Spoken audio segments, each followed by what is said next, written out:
রাসূলুল্লাহ সাল্লাল্লাহু আলাইহি ওয়াসাল্লাম বলছেন, আন মুআয ইবনে জাবাল রাদিয়াল্লাহু তাআলা আনহু আন্নাহু ক্বাল রাসূলুল্লাহ সাল্লাল্লাহু আলাইহি ওয়াসাল্লাম, মুআয ইবনে জাবাল রাদিয়াল্লাহু তাআলা আনহু তে বর্ণিত, তিনি বলেন রাসূল সাল্লাল্লাহু আলাইহি ওয়াসাল্লাম বলেছেন, উমরান বাইতুল মাকদিস খারাব ইয়াসরিব, বাইতুল মাকদিসের আবাদ হওয়া মদিনার ধ্বংস হওয়া, ওয়া খারাব ইয়াসরিব, আর মদিনার ধ্বংস হওয়া খুরুজুল মালহামা, মহাযুদ্ধের সংঘটিত হওয়া, ওয়া খুরুজুল মালহামা ফাতহু কুস্তুনতুনিয়া, আর মহাযুদ্ধ আরম্ভ হওয়া মানে কুস্তুনতুনিয়া বিজয় হওয়া, ওয়া ফাতহু কুস্তুনতুনিয়া খুরুজুদ দাজ্জাল, আর কুস্তুনতুনিয়া বিজয় হওয়া মানে দাজ্জাল বের হওয়া। পরপর রাসূলুল্লাহ সাল্লাল্লাহু আলাইহি ওয়াসাল্লাম এই জিনিসগুলো বলছেন, তথা এগুলো একটার পর আর একটা ঘটবে। উমরান বাইতুল মাকদিস, মসজিদ আকসা যেই দিন আবাদ হবে সেই দিন মদিনা ধ্বংস হবে বা অনাবাদ হবে। যেই দিন মদিনা অনাবাদ হবে সেই দিন পৃথিবীতে বড় বড় যুদ্ধ সংঘটিত হবে।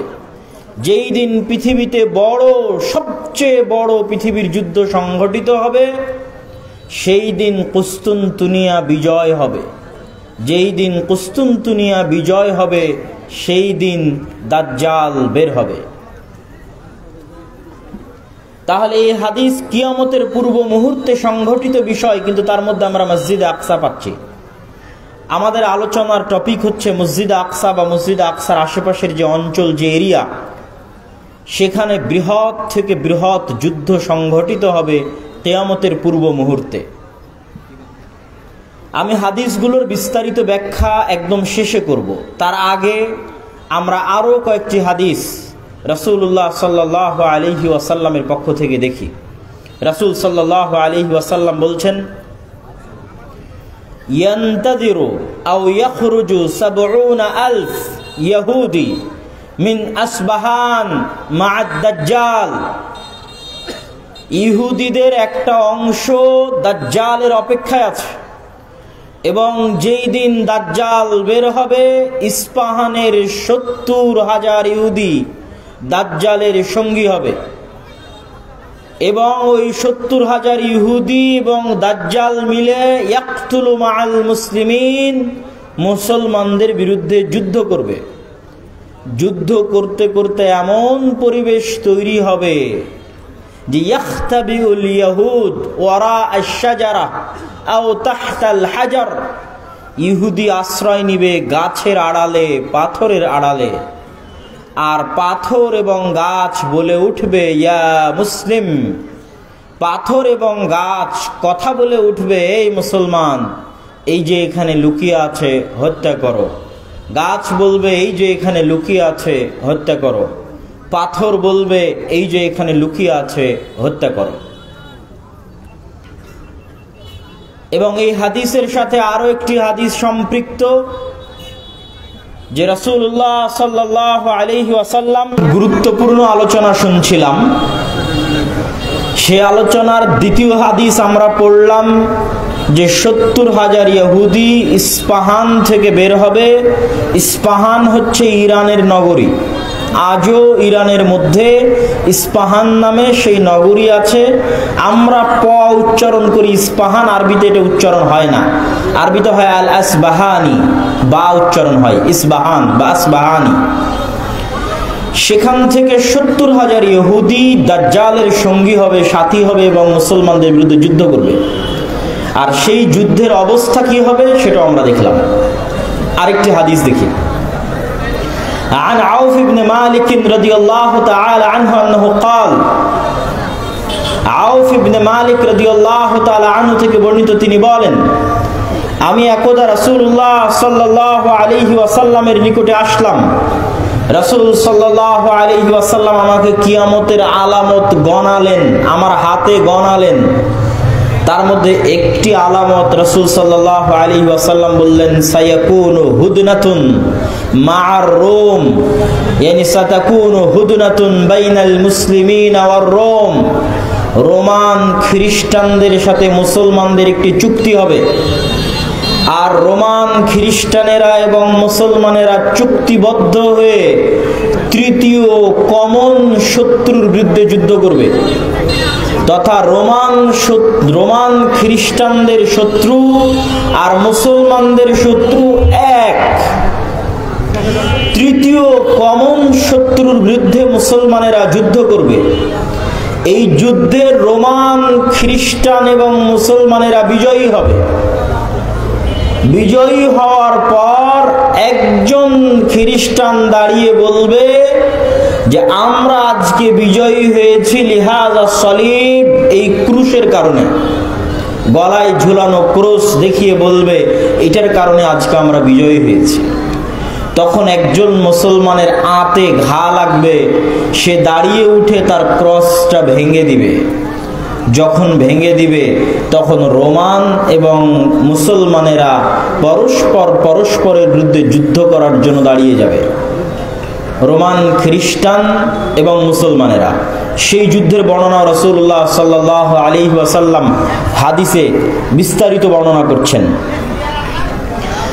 عن أبي هريرة رضي الله تعالى عنه أنه قال رسول الله صلى الله عليه وسلم আবু হুরায়রা রাদিয়াল্লাহু তাআলা আনহু থেকে বর্ণিত, তিনি বলেন রাসূল সাল্লাল্লাহু আলাইহি ওয়াসাল্লাম বলেছেন, লা তাকুমুস সাআহ, কিয়ামত ততদিন পর্যন্ত সংঘটিত হবে না, হাত্তা ইয়ানজিলার রোম বিল আ'মাক আও বিদাবিক, যতক্ষণ না রোমান খ্রিস্টানেরা অবতীর্ণ না হচ্ছে সিরিয়ার আ'মাক এবং দাবিক নামক জায়গায়। বর্তমান সিরিয়ার হালব নগরী থেকে অনতি দূরে তুরস্ক এবং সিরিয়ার সীমান্তবর্তী অঞ্চলে, বর্তমান তুরস্কের সীমানা এবং বর্তমান সিরিয়ার সীমানা, এই সীমান্তবর্তী অঞ্চলের জায়গার নাম হচ্ছে আ'মাক এবং দাবিক, এখনো ওই নামই আছে।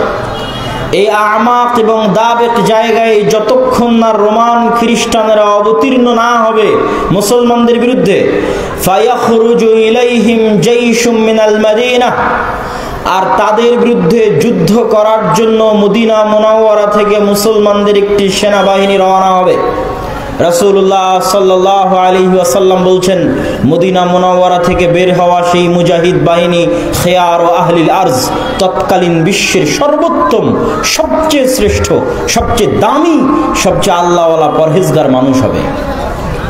মদিনা মুনাওয়ারা থেকে ওই দিন যারা বের হবে যুদ্ধের জন্য, সিরিয়ার মাটিতে যুদ্ধ করার জন্য, রাসূলুল্লাহ সাল্লাল্লাহু আলাইহি ওয়াসাল্লাম বলছেন খিয়ার ও আহলিল আরজ, তৎকালীন বিশ্বের সর্বশ্রেষ্ঠ আল্লাহওয়ালা পরহেজগার মানুষেরা সেই দিন মদিনা থেকে বের হবে, মদিনা মুনাওয়ারা থেকে বের হবে যুদ্ধের জন্য। যুদ্ধের কথা বর্ণনা করতে গিয়ে রাসূলুল্লাহ সাল্লাল্লাহু আলাইহি ওয়াসাল্লাম বলেন, ফায়ুকাতিলুহুম ফায়ানহাজিমু সুলুসুন লা ইয়াতুবুল্লাহ তাওবাতাহুম আবাদা, ওই দিন মুসলমানেরা তিন ভাগে বিভক্ত হয়ে যাবে। এক ভাগ যুদ্ধের মাঠ ছেড়ে পালিয়ে যাবে, আল্লাহ কোনোদিন এদের তওবা কবুল করবেন না। একদল মুসলমান যুদ্ধের মাঠ ছেড়ে পালিয়ে যাবে, আল্লাহর নবী বলছেন সাল্লাল্লাহু আলাইহি ওয়াসাল্লাম, লা ইয়াতুব, আল্লাহ কোনোদিন তাদের তওবা কবুল করবেন না, আবাদা, কোনোদিন আল্লাহ সুবহানাহু ওয়া তাআলা তাদের তওবা কবুল করবেন না। ওয়া ইউকতালু সুলুসুহুম, তিন ভাগের এক ভাগ ওই যুদ্ধে মারা যাবে। রাসূলুল্লাহ সাল্লাল্লাহু আলাইহি ওয়াসাল্লাম বলছেন, আফজালুশ শুহাদা ইনদাল্লাহ, আল্লাহর নিকটে সর্বশ্রেষ্ঠ শহীদ বলে গণ্য হবে ওই যুদ্ধে যারা যুদ্ধ করে শাহাদত অর্জন করবে, শহীদ হয়ে যাবে তিন ভাগের এক ভাগ মুসলমান, তারা আল্লাহর দরবারে সর্বশ্রেষ্ঠ শহীদ হিসেবে বিবেচিত হবে। রাসূলুল্লাহ সাল্লাল্লাহু আলাইহি ওয়াসাল্লাম বললেন, ওয়াফতাতিহুস সুলুস, আর তিন ভাগের এক ভাগ বিজয় লাভ করবে রোমানদের উপরে, তিন ভাগের এক ভাগ বিজয় লাভ করবে রোমানদের উপরে। লা ইফতানুনা আবাদান, এরা কোনো দিন আর কিয়ামত পর্যন্ত ফিতনায় পতিত হবে না, এবং এদের হাত দিয়ে ইফতাতিহুনা কুসতুনতুনিয়া, কুসতুনতুনিয়া বিজয় হবে। কুসতুনতুনিয়া কি?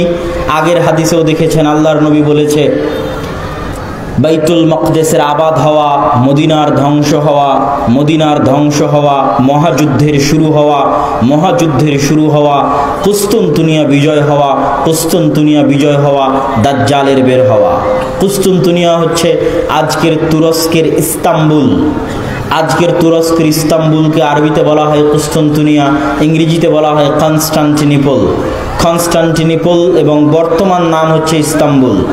তুরস্কের রাজধানী, যদিও আগে রাজধানী ছিল, এখন অফিসিয়াল রাজধানী নয়, অফিসিয়াল রাজধানী আঙ্কারা, কিন্তু তারপরও রাজধানীর মতো মান মর্যাদা যেই শহরের, সেটাই হচ্ছে ইস্তাম্বুল, কুস্তন্তনিয়া, কনস্টান্টিনিপল। রাসূল সাল্লাল্লাহু আলাইহি ওয়াসাল্লাম বলছেন ফায়াফতাতিহুনা কুস্তন্তনিয়া, ওই যে একদল বিজয়ী হবে রোমানদের উপর, তাদের হাতে আল্লাহ কুস্তন্তনিয়া, কনস্টান্টিনিপল বিজয় দান করবেন। ফাবাইনামা হুম ইয়ানকাসিমুনাল গানাইম, যখন এই সমস্ত বিজয়ী মুজাহিদরা গনিমতের মাল বন্টন করবে এবং তাদের তরবারি ঝুলানো থাকবে গাছের সাথে, তখন একজন চিৎকার করে বলবে সাহা ফীহিমুশ শাইতান ইন্নাল মাসীহা ক্বাদ খালাফাকুম ফি আহলিকুম, মাসীহুদ দাজ্জাল বের হয়ে গেছে আর তোমাদের বাড়িতে বাড়িতে মাসীহুদ দাজ্জাল প্রবেশ করতেছে। এখন পর্যন্ত ইমাম মাহদি আসেননি, হয়তো এনাদের মধ্যেই ইমাম মাহদি থেকে থাকতে পারেন, তবে তিনি যে ইমাম মাহদি তা এখনো প্রকাশিত আকারে জনগণের সামনে স্পষ্ট হয়নি। হবে কখন? দাজ্জাল বের হওয়ার পরে এবং সালাতের, দামেস্কের মসজিদে সালাতের পরে, যেটার বর্ণনা রাসূল সাল্লাল্লাহু আলাইহি সাল্লাম দিচ্ছেন। ফায়াখরুজুন ওয়া যালিকা বাতিল, শয়তানের এই মিথ্যা কথা শুনে তারা তরবারি নিয়ে দৌড়ে এগিয়ে যাবে কোথায়? মাসীহুদ দাজ্জাল, তার বিরুদ্ধে যুদ্ধ করার জন্য। ফাইদা জাউ শাম, তারা আস্তে আস্তে দেমাশকে চলে আসবে। দেমাশকের মসজিদে তারা কাতারবদ্ধ হয়ে সালাতের জন্য দাঁড়াবে। ইদা উকিমাতিস সালাত, যখন সালাতের ইকামত দেওয়া হবে, ফায়ানজিলু ঈসা ইবনে মারইয়াম, তখন আসমান থেকে ঈসা ইবনে মারইয়াম অবতীর্ণ হবেন। ফাআম্মাহুম ফাইদা রাআহু আদুউল্লাহ যাবা কামা ইয়াযুবুল মিলহ ফিল মা, ঈসা ইবনে মারইয়াম অবতীর্ণ হবেন ওই মসজিদে এবং তারপরে মুসলমানেরা দাজ্জালের বিরুদ্ধে যুদ্ধ করার জন্য রওনা দিবে এবং মসজিদে আকসার পাশে, জেরুজালেমের পাশে লুদ নামক, বাবুল লুদ নামক দরজায় ঈসা আলাইহিস সালাতু ওয়াস সালামকে দেখে মাসীহুদ দাজ্জাল লবণ যেভাবে পানিতে দিলে গলে যায় সেভাবে গলতে থাকবে এবং তার গলে শেষ হওয়ার আগেই রাসূল সাল্লাল্লাহু আলাইহি ওয়াসাল্লাম বলছেন ফালাউ তারাকাহু লান যাব হাত্তা ইয়ানহালিক, যদি ঈসা ইবনে মারইয়াম তাকে ওই অবস্থায় রেখে দিতেন তাহলে সে গলে ধ্বংস হয়ে যেত। হাত্তা ইয়াহলিক ওয়ালাকিন ইয়াকতুলুহুল্লাহ বিয়াদিহি ফায়ুরিহিম দামাহু ফি হারবাতিহি, কিন্তু আল্লাহ সুবহানাহু ওয়া তাআলা চান যে ঈসা ইবনে মারইয়ামের মাধ্যমে সে নিহত হোক, এই জন্য ঈসা ইবনে মারইয়াম তাকে হত্যা করবেন এবং দাজ্জালের রক্ত জনগণকে দেখাবেন। সম্মানিত উপস্থিতি, আরেকটি ব্যতিক্রম ধর্মী হাদিস, সেই হাদিসটা বলে আমরা আমাদের সংক্ষিপ্ত ব্যাখ্যার দিকে এগিয়ে যাব ইনশাআল্লাহ। আবু হুরায়রা রাদিয়াল্লাহু তাআলা আনহু থেকে বর্ণিত, তিনি বলেন রাসূল সাল্লাল্লাহু আলাইহি ওয়াসাল্লাম বলছেন সামি'তুম বিমাদিনাতিন জানিবুম মিনহা ফিল বার ওয়া জানিবুম মিনহা ফিল বাহর, তোমরা একটি শহরের কথা শুনেছো যেই শহরের এক সাইডে সমুদ্র এবং আরেক সাইডে মাটি। রাসূলুল্লাহ সাল্লাল্লাহু আলাইহি ওয়াসাল্লামের উত্তরে সাহাবীগণ বললেন জি আমরা শুনেছি। রাসূল সাল্লাল্লাহু আলাইহি ওয়াসাল্লাম বলছেন লা তাকুমুস সাআহ হাত্তা ইয়াগজুহা ৭০,০০০ মিন বনি ইসহাক, ততক্ষণ পর্যন্ত কিয়ামত হবে না যতক্ষণ না বনি ইসহাকের ৭০,০০০ মানুষ তাদের বিরুদ্ধে যুদ্ধ না করছে। আর তারা সেই দিন যুদ্ধ করবে ওই শহর বিজয়ের জন্য, আর ওই শহর বিজয়ের জন্য ফালাম ইউকাতিলু বিসালাহ, কোনো অস্ত্রপাতি লাগবে না ওই শহর বিজয় করতে। ওয়ালাম ইয়ারমু বিসাহমিন, কোনো তীর নিক্ষেপ করা লাগবে না ওই শহর বিজয় করতে। ক্বালু লা ইলাহা ইল্লাল্লাহু আল্লাহু আকবার, তারা শুধু আল্লাহু আকবার ধ্বনি দিবে, তাকবীর ধ্বনি দিবে। ফায়াসকুতু আহাদু জানিবাইহা, ওই শহরের একটি প্রাচীর ধসে পড়ে যাবে। তারপরে দ্বিতীয়বার যখন তারা তাকবীর ধ্বনি দিবে তখন শহরের আরেকটি প্রাচীর ধসে পড়ে যাবে। তারা তৃতীয়বার যখন তাকবীর ধ্বনি দিবে তখন শহরের আরেকটি প্রাচীর ধসে পড়ে যাবে। ফাইফাররাজুলাহুম ফায়াদখুলুহা, তারা বিজয়ী বেশে ওই শহরে প্রবেশ করবে। ফায়াগনামু ফাবাইনাহুমা ইয়াকতাসিমুনাল মাগানিম, যেই মুহূর্তে তারা বিজয়ী বেশে শহরে প্রবেশ করবে আর গনিমতের মাল বন্টন করবে তখন শয়তান চিৎকার করে বলবে তোমাদের ঘরে দাজ্জাল প্রবেশ করে গেছে। সম্মানিত উপস্থিতি, পরপর আমরা 4টা হাদিস দেখলাম। এই 4টা হাদিস এক একজন এক একভাবে ব্যাখ্যা করতে পারে। আমি আগেও বলেছি যে যতদিন এই জিনিসগুলো না ঘটবে ততদিন এই জিনিসগুলোর প্রকৃত ব্যাখ্যা কেউ জানবে না। কিন্তু আমার কাছে সংক্ষিপ্তভাবে যেটা মনে হয়েছে যে উমরান ও বাইতুল মাকদেস আবাদ হওয়া, কেউ কেউ ব্যাখ্যা করে এই যুগের যে বাইতুল মাকদেস আবাদ হওয়া মানে ইহুদিরাই জেরুজালেম দখল করে নিবে এবং সেখানে বিশাল রাজধানী প্রতিষ্ঠা করার মাধ্যমে সে এটা পৃথিবীর একটি জাঁকজমকপূর্ণ একটা বিশাল বড় শহর, লন্ডন দুবাইয়ের মতো একটা বড় শহরে পরিণত হয়ে যাবে জেরুজালেম, যেটা থাকবে তাদের হাতে, আমাদের হাতে নয়। কেউ বলেছেন এটা। আর আমার কাছে সংক্ষিপ্তভাবে মনে হয়েছে যে উমরান ও বাইতুল মাকদেস আবাদ হওয়া মানে মুসলমানদের হাতেই বাইতুল মাকদেস থাকবে এবং মুসলমানেরাই বাইতুল মাকদেস বিজয় করবে এবং সেখানে সালাত সিয়াম সকল কিছু বাস্তবায়ন হবে এবং বাইতুল মাকদেস মুসলমানদের হাতে আগেই বিজয় হবে, তথা যে ঘটনাগুলো পরবর্তীতে সংঘটিত হচ্ছে সেগুলোর আগেই মুসলমানদের হাতে বাইতুল মাকদেস থাকবে। কখন থাকবে আল্লাহ সুবহানাহু ওয়া তাআলা ভালো জানেন। এবং বাইতুল মাকদেসের বিজয় হওয়া মানে মদিনার ধ্বংস হওয়া কি? হয়তো মদিনা অনাবাদ হয়ে যেতে পারে, মদিনার যে শান শওকত সেই শান শওকতে কমতি আসতে পারে, যে কোনো কারণে আসতে পারে। যেহেতু মুসলমানেরা বাইতুল মাকদেস ফিরে পেয়েছে সেহেতু বাইতুল মাকদেস কেন্দ্রিক মুসলমানদের নতুন কিছু তৈরি হতে পারে। যেমন উমাইয়া খেলাফত আমলে যখন আবদুল্লাহ ইবনে জুবাইরের হাতে মক্কা এবং মদিনা ছিল, তখন উমাইয়া খলিফারা মক্কা মদিনা জিয়ারত করতে না পারার কারণে তারা তাদের সকল ধন সম্পদ খরচ করত বাইতুল মাকদেসের পিছনে। তথা এই মসজিদকে কেন্দ্র করে মুসলমানদের একটা ব্যস্ততা, শহর বন্দর সকল কিছু গড়ে উঠবে এই শহরকে কেন্দ্র করে এবং মদিনা অনাবাদ হয়ে যাবে। মদিনা অনাবাদ হয়ে গেলে যুদ্ধ শুরু হবে। কোন যুদ্ধ? যেই যুদ্ধ আমরা আলোচনা করলাম, এই যুদ্ধকে রাসূল সাল্লাল্লাহু আলাইহি সাল্লাম বলছেন আল মালহামা আল কুবরা। এবং এই যুদ্ধের বর্ণনা দিতে গিয়ে অন্য হাদিসে রাসূলুল্লাহ সাল্লাল্লাহু আলাইহি ওয়াসাল্লাম বলেছেন যে এই যুদ্ধে এত বেশি পরিমাণ মানুষ মারা যাবে যে একটা উড়ন্ত পাখি যদি আকাশে উঠতে থাকে তাহলে উড়তে উড়তে সে ক্লান্ত হয়ে যাবে, কিন্তু লাশের সারি সে উড়ে শেষ করতে পারবে না, এত বেশি পরিমাণ মানুষ মারা যাবে এই যুদ্ধে। আর এই যুদ্ধের পরপরই কুস্তুনতুনিয়া বিজয় হবে মানে আজ তো ইস্তাম্বুল মুসলমানদের হাতে আছেই। হাদিসের ভাষায় বোঝা যায় যে ইস্তাম্বুল একদিন মুসলমানদের হাতে থাকবে না। আজ আছে কিন্তু একদিন থাকবে না। তথা আজকের যে তুরস্ক, এটা আজকে মুসলমানদের হাতে থাকলেও হাদিস প্রমাণ করছে যে দাজ্জাল যে মুহূর্তে বের হবে ওই মুহূর্তে কনস্টান্টিনোপল, ইস্তাম্বুল, তুরস্ক মুসলমানদের হাতে নাই, থাকবে না।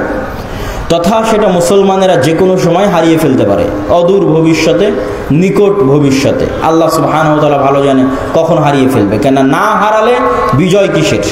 আর যেই বিজয়ের কথা রাসূল সাল্লাল্লাহু আলাইহি সাল্লাম বলছেন এই বিজয় নিকটে, কিয়ামতের নিকটবর্তী, দাজ্জাল বের হওয়ার পূর্ব মুহূর্তের বিজয়। সম্মানিত উপস্থিতি, তাহলে মোটামুটি যদি আমরা এই দুইটা জিনিসের ব্যাখ্যা এভাবে দাঁড় করাই যে বাইতুল মুকাদ্দাস আগেই মুসলমানেরা বিজয় করবে, সেটাই হচ্ছে বাইতুল মুকাদ্দাসের আবাদ। আর কুস্তুনতুনিয়া কিয়ামতের পূর্ব মুহূর্তে বিজয় হবে, তার অর্থ হচ্ছে কুস্তুনতুনিয়া মুসলমানেরা হারিয়ে ফেলবে, কনস্টান্টিনোপল মুসলমানেরা হারিয়ে ফেলবে। এখন হাদিসের আরও একটা অংশ ব্যাখ্যা করতে বাকি, রোম কারা? যে রোমানদের সাথে মুসলমানদের চুক্তি হবে এবং চুক্তির পরে সেই চুক্তি পুনরায় ভঙ্গ হয়ে মুসলমান এবং রোমানরা পরস্পর যুদ্ধ করবে, সেই যুদ্ধ, এই যুদ্ধ, সেই রোম কারা? এই বিষয়ে মুহাদ্দিসিনে কেরাম এবং মুফাসসিরিনে কেরামের মধ্যে মতভেদ হওয়ার সবচেয়ে বড় কারণ হচ্ছে আল্লাহর নবীর যুগে রোম বলতে যাদেরকে বোঝানো হতো তাদের রাজধানী ছিল কনস্টান্টিনোপল। আল্লাহর নবীর যুগে, মানে যেই সময় আল্লাহর নবী এই হাদিস বলতেছেন ওই সময় রোম বলে যাদের বোঝানো হতো তাদের রাজধানী তুরস্কের ইস্তাম্বুল, কনস্টান্টিনোপল। এবং মুসলমানেরা এটা কোনোদিনই বিজয় করতে পারেনি। মুসলমানেরা এটা বিজয় করেছে অনেক পরে, আজ থেকে 500 অথবা 600 বছর আগে। উসমানীয় খেলাফত আমলে মুসলমানেরা বিজয় করেছে, না উমাইয়া খেলাফত আমলে, না আব্বাসী খেলাফত আমলে কোনোদিন বিজয় হয়নি। ক্রুসেডের যুদ্ধ হয়েছে, তখনও মুসলমানরা ইস্তাম্বুল বিজয় করতে পারেনি। মঙ্গোলীয়রা মুসলমানদের বাগদাদে হত্যা করেছে, তখন মুসলমানরা ইস্তাম্বুল বিজয় করতে পারেনি। তারও পরে মুসলমানরা ইস্তাম্বুল বিজয় করেছে 1400 খ্রিস্টাব্দের দিকে মুহাম্মদ আল ফাতেহ।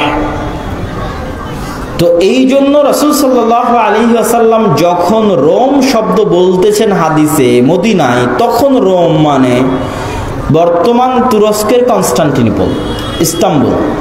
আর তৎকালীন এই রোমে যারা বসবাস করত তারা হচ্ছে অর্থোডক্স খ্রিস্টান।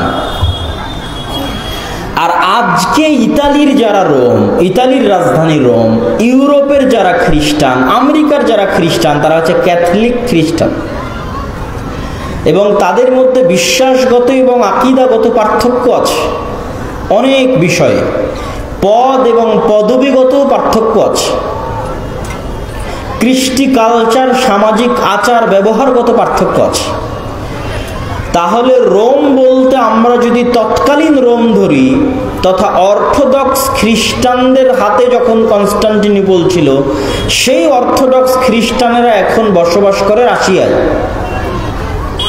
রাশিয়া এবং ইউক্রেনের যুদ্ধের অন্যতম একটা কারণ হচ্ছে ইউক্রেনে ইউরোপিয়ান এবং আমেরিকানেরা ক্যাথলিক খ্রিস্টানের চর্চা বাড়াচ্ছিল, যেটা রাশিয়া কখনোই চায় না যে তার আশেপাশের কোনো দেশে ক্যাথলিক খ্রিস্টানের চর্চা বাড়ুক, কেননা তারা মানে অর্থোডক্স খ্রিস্টান। এবং আমার এর উপর বিস্তারিত ভিডিও আছে ইতেসাম টিভিতে রাশিয়া এবং ইউক্রেনের উপর, যেখানে এই পয়েন্টে আরও বিস্তারিত ইন ডিটেইলস আলোচনা করা আছে। তাহলে আল্লাহর নবীর যুগের রোম যদি ধর্মীয় দৃষ্টিকোণ থেকে তাদের পরিচয় দেখি, যে আল্লাহর নবী যেই সময়ে হাদিস বলছেন ওই সময়ে রোম বলতে কাদের বোঝা হতো, তাহলে কনস্টান্টিনোপলে যে অর্থোডক্স খ্রিস্টানেরা ছিল তাদেরকে বোঝানো হতো। তারা আজ কোথায় আছে? তারা আজ রাশিয়াতে আছে। এবং রাশিয়া যে যুদ্ধগুলো লড়ে, সেই যুদ্ধগুলোর পিছনে অনেক ধর্মীয় কারণ আছে, যেটাও আমি আমার ওই ভিডিওতে স্পষ্ট আকারে ডকুমেন্টারি আকারে দেখিয়েছি, যে এই যুদ্ধগুলো শুধু বাহ্যিক কোনো কারণে লড়াই করা হয় না, বরং ধর্মীয় কারণে লড়াই করা হয়। যেমন আজকে ইসরায়েল এবং ফিলিস্তিনের যুদ্ধে ইসরায়েল যে যুদ্ধ করতেছে, এটা শুধু বাহ্যিক কোনো কারণ নয়, বরং এর পিছনে ধর্মীয় কারণ আছে, সেটাও বলবো বক্তব্যের শেষের দিকে ইনশাল্লাহ। আর যদি বলি যে না তারা নয়, তাহলে ইতালির রাজধানী যে রোম, ইতালির রাজধানী রোম মানে আজকের ইউরোপ, আজকের আমেরিকা, যারা আমাদের বিরুদ্ধে ক্রুসেডের যুদ্ধ করার জন্য এসেছিল। কয়েক শতাব্দী আগে বাইতুল মুকাদ্দাস খ্রিস্টানেরা দখল করেছিল, সুলতান সালাহুদ্দিন আইয়ুবী বিজয় করেছিলেন। সেই ক্রুসেডাররা, তাদের সাথে মুসলমানদের চুক্তি হবে, তৃতীয় কোনো পক্ষের বিরুদ্ধে মুসলমানেরা তাদেরকে সাথে করে নিয়ে যুদ্ধ করবে। সেই যুদ্ধে রোমানরা আর মুসলমানেরা বিজয়ী হবে। তারপরে রোমানদের একজন বলবে ক্রুশের কারণে বিজয়ী হয়েছিলাম, এক মুসলমান উঠে ভেঙে দিবে, তখন আবার তারা পরস্পর মুখোমুখি দাঁড়িয়ে যাবে। আর এই যুদ্ধ হচ্ছে মালহামা, যেটা সিরিয়াতে হবে। আজকের যে ফিলিস্তিন, আজকের যে ইসরায়েল, এগুলো সিরিয়া, আজকের যে জর্ডান, এগুলোও সিরিয়া। সেই যুদ্ধ হবে সিরিয়াতে। আর ওই যুদ্ধে মুসলমানদের হেডকোয়ার্টার হবে গোতা নামক জায়গায়, যে গোতা নামক জায়গাটি হচ্ছে সিরিয়ার রাজধানী দামেস্ক থেকে অনতি দূরে। আর সেই যুদ্ধে রোমানদের হেডকোয়ার্টার হবে আমাক এবং দাবেক নামক জায়গায়, যা বর্তমান সিরিয়া এবং তুরস্কের সীমান্তবর্তী অঞ্চলে এখনও সেই নামে সেই জায়গা পরিচিত এবং জানা যায়। সম্মানিত উপস্থিতি, আজকে দাজ্জালের যে লম্বা হাদিস আছে, সেই লম্বা হাদিস থেকেও দু একটা পয়েন্ট বলে এই মাটি, এই অঞ্চলের গুরুত্ব বোঝানোর আজকের এই পর্বের আলোচনার আমরা শেষের দিকে চলে যাব ইনশাআল্লাহ। দাজ্জালের হাদিস আপনারা সকলেই জানেন, কিন্তু সেই হাদিসে যে জায়গাগুলোর কথা দাজ্জাল বলেছে, আমরা সেটাই একটু সংক্ষিপ্তভাবে তুলে ধরব। আপনারা তামিম আদ-দারি রাদিয়াল্লাহু তাআলা আনহুর বিখ্যাত হাদিস, যদি শ্রদ্ধেয় শাইখ আব্দুর রাজ্জাক বিন ইউসুফ তার বক্তব্য শুনে থাকেন তাহলে শুনতে আরও মজা লাগবে। কিন্তু আমি শুধু ব্যাখ্যা করব যে ওখানে দাজ্জাল যে জায়গাগুলোর কথা বলে, ওই জায়গাগুলো কি এবং কোথায়। তো তামিম আদ-দারি রাদিয়াল্লাহু তাআলা আনহু তারা নৌকা নিয়ে সফরে বের হয়েছিলেন। 1 মাস সমুদ্রের মধ্যে ঘুরপাক খেতে থেকেছেন। ঘুরপাক খেতে খেতে যখন একটা দ্বীপে গিয়ে ঠেকেছেন, সেই দ্বীপে তাদের সাথে দাজ্জালের সাক্ষাৎ হয়েছে। দাজ্জালের সাক্ষাৎ হওয়ার আগেও একটা বড় অদ্ভুত জন্তু সেখানে দায়িত্ব পালন করছিল। সেই অদ্ভুত জন্তু নিজেকে পরিচয় দিয়েছে যে আমি হচ্ছি গোয়েন্দা, আনাল জাসসাসা। তারপরে সেই অদ্ভুত জন্তু তাদেরকে বলেছে তোমরা যার কাছে এসেছো তিনি এই দিকে আছে, এগিয়ে যাও। সেখান থেকে এবার আমি আপনাদেরকে এখান থেকে পড়ে শোনাচ্ছি যে ওখানে দাজ্জাল কি বলছে এবং সেই জায়গাগুলো কোথায়। দাজ্জাল বলছে, জিজ্ঞেস করছে, আসআলুকুম আন নাখলিহা আন নাখলি বাইসান আখবিরুনি আন নাখলি বাইসান। বাইসান নামক খেজুর বাগান সম্পর্কে আমাকে তোমরা সংবাদ দাও। কুলনা আন আইয়ি শানিহা তাস্তাখবির। বাইসান নামক খেজুরের বাগান সম্পর্কে তুমি কি জানতে চাও? তখন দাজ্জাল উত্তরে বলছে, আসআলুকুম আন নাখলিহা। বাইসান নামক খেজুর বাগানে এখন খেজুর হয় কিনা এ বিষয়ে আমাকে জানাও। হাল ইউসমির আমলা। তখন ওই তামিম আদ-দারি রাদিয়াল্লাহু তাআলা আনহু এবং তার সাথে যারা গেছে তারা উত্তরে বললেন, কুলনা নাআম, এখনো সেখানে খেজুর হয়। তখন দাজ্জাল উত্তরে বলছে, আমা ইন্নাহু ইউশিকু আল্লা তুসমির। জেনে রাখো অচিরেই সেই বাইসান নামক খেজুর বাগানে খেজুর হবে না। قال اخبروني عن بحيرة الطبرية। তোমরা আমাকে বুহায়রা তাবারিয়া, তাবারিয়া লেক, তাবারিয়া খাল সম্পর্কে জানাও। কুলনা আন আইয়ি শানিহা তাস্তাখবির। তাবারিয়া খাল সম্পর্কে তোমাকে কি বলবো? ক্বালা হাল ফিহা মা। সেখানে কি পানি আছে? তখন উত্তরে বলছে, হিয়া কাসীরাতুল মা, অনেক বেশি পানি আছে। ক্বালা আমা ইন্নামা ইউশিকু আন ইয়াযহাব। জেনে রাখো অচিরেই সেই খালে পানি থাকবে না। ক্বালা আখবিরুনি আন আইনি যুগার। আইনি যুগার সম্পর্কে আমাকে জানাও। ক্বালু আন আইয়ি শানিন তাস্তাখবির। তুমি আইনি যুগার সম্পর্কে কি জানতে চাও? বলে আইনি যুগারে কি এখনো পানি আছে? সেখান থেকে কি মানুষজন পানি নিয়ে চাষাবাদ করে? তখন আমরা বললাম, হ্যাঁ, হিয়া কাসীরাতুল মা, এখনো মানুষ সেখান থেকে পানি নিয়ে চাষাবাদ করে। তখন সে উত্তরে বলল, অচিরেই সেখানে পানি থাকবে না। তখন সে আখবিরুনি আন নাবিয়্যিল উম্মিয়িন। উম্মিয়িনদের নাবী সম্পর্কে আমাকে জানাও। অশিক্ষিত মূর্খ যারা লেখা জানে না, পড়া জানে না, তাদের জন্য যে নবী প্রেরণ করা হয়েছে সেই নবী সম্পর্কে আমাকে জানাও। এই মর্মে কথা সামনের দিকে আগাতে থাকলো। সম্মানিত উপস্থিতি, এখানে তিনটা জায়গার কথা বলেছে দাজ্জাল। আশ্চর্যজনক হলেও সত্য যে আজকের পৃথিবীতে এই তিনটি জায়গায়, তন্মধ্যে বাইসান নামক খেজুরের বাগান এবং জোগার নামক ঝর্ণা, এই তিনটাকে এক্সাক্ট চিহ্নিত করা খুব কঠিন হয়ে যায়। বিশেষ করে আইনে জোগারকে এক্সাক্ট চিহ্নিত করা যে এটা আইনে জোগার, এটার বিষয়ে নিশ্চিত কেউ গবেষকরা এখন পর্যন্ত তথ্য দিতে পারেনি। কিন্তু বাইসান খেজুরের বাগান সম্পর্কে মোটামুটি ধারণা পাওয়া যায় যে এই খেজুরের বাগান হচ্ছে বাইসান খেজুরের বাগান। আর বুহায়রা আত-তাবারিয়া এটা এত প্রসিদ্ধ, এত ব্যাপক, এত পরিচিত যে সবাই জানে। এমনকি ইসরায়েলে সারা পৃথিবী থেকে শত শত খ্রিস্টান এই বুহায়রা আত-তাবারিয়া দেখার জন্য যায়। এই জন্য দেখার জন্য যায়, তারা মনে করে তাদের তাওরাত, তাদের বাইবেলে ঈসা আলাইহিস সালাতু ওয়াস সালামের যত মুজিজার কথা বলা আছে, সকল মুজিজা তিনি দেখিয়েছিলেন বুহায়রা তাবারিয়ার উপরে অথবা বুহায়রা তাবারিয়ার পাশে। সেই মুজিজা যদি হয় অন্ধ ব্যক্তিকে চক্ষুস্মান করে দেওয়া, সেই মুজিজা যদি হয় টাকওয়ালা ব্যক্তির মাথায় চুল গজিয়ে দেওয়া, সেই মুজিজা যদি হয় মৃত ব্যক্তিকে জীবিত করা, এগুলোর অধিকাংশ মুজিজা তাদের বিশ্বাস অনুযায়ী ঈসা আলাইহিস সালাতু ওয়াস সালাম এই লেক, এই খালের পাশে অথবা তার উপরে তিনি করে দেখিয়েছিলেন, এই জন্য তারা দেখতে আসে। এবং এইটা চলমান বর্তমান ইসরায়েলের সীমানার অন্তর্ভুক্ত। এবং আনুমানিক গবেষণা অনুযায়ী বাইসানের খেজুরের বাগান এবং জোগারের ঝর্ণা এবং তাবারিয়ার লেক তিনটাই বর্তমান ইসরায়েলের সীমানার অন্তর্ভুক্ত, যেই জায়গাগুলোর কথা এই হাদিসে দাজ্জাল তামিম আদ-দারি রাদিয়াল্লাহু তাআলা আনহুকে জিজ্ঞেস করতেছে। তাহলে একদম যদি আমরা সামারি এবং সারমর্ম করি, তাহলে কিয়ামতের পূর্ব মুহূর্তে যা যা সংঘটিত হবে সব বড় বড় ঘটনা এই মাটিতে, এই জমিনে সংঘটিত হবে, শামের মাটিতে সংঘটিত হবে। আল মসজিদুল আকসা, বাইতুল মুকাদ্দাস কেন্দ্রিক যে এরিয়া, যে জগৎ, যে দেশ, সেখানে সংঘটিত হবে। এবং আমি আমার অতীতের বক্তব্যগুলোতে বলেছি যে বাইতুল মুকাদ্দাসই একমাত্র কারণ পৃথিবীর যেই কারণে পৃথিবীর 90% মানুষ যুদ্ধে জড়িয়ে যেতে পারে, যেই কারণে পৃথিবীর 90% মানুষ যুদ্ধে জড়িয়ে যেতে পারে, তার অন্যতম একটি কারণ হচ্ছে মসজিদ আকসা। কেননা পৃথিবীর তিনটা ধর্মের মানুষ এই মসজিদের দাবিদার। ইহুদিরা দাবিদার, খ্রিস্টানেরা দাবিদার, আমরা মুসলমানেরা দাবিদার।